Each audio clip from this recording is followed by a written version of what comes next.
La guerre est-elle déclarée entre le prince Harry et le reste de la famille royale d'Angleterre? Il semblerait que les hostilités aient débuté il y a bien longtemps.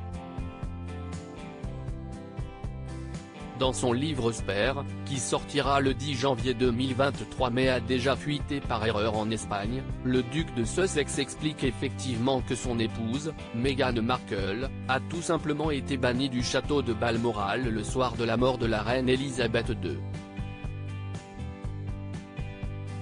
Le 8 septembre dernier, alors que Buckingham Palace annonçait que l'état de la souveraine était alarmant, tout le monde s'était précipité dans sa direction en urgence. Tout le monde. Ou presque.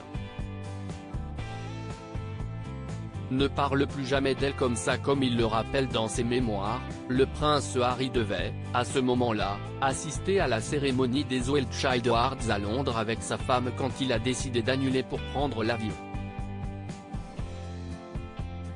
Si est tout seul qu'il est monté dans l'appareil, sur les coups de 16h39, sans Meghan Markle. Et pour cause. Durant ce laps de temps, il aurait reçu certaines instructions de la part de son père, le roi Charles III, notamment sur le fait qu'il avait interdiction formelle d'amener son épouse avec lui. Ne parle plus jamais d'elle comme ça, aurait alors dit, à son père, le duc de Sussex. Meghan Markle n'était pas la seule absente au chevet d'Elisabeth II ce jour-là.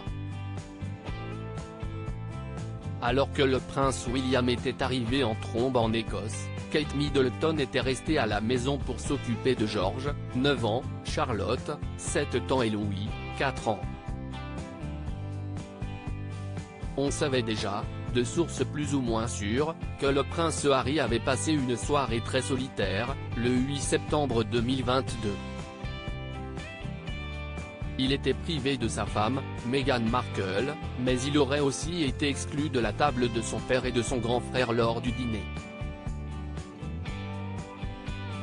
Pendant longtemps, les membres de la famille royale ont eu peur de s'exprimer face à lui, craignant que leurs propos ne soient rapportés, voire déformés, dans les mémoires d'Harry. Une peur, donc, qui n'était pas si infondée que ça.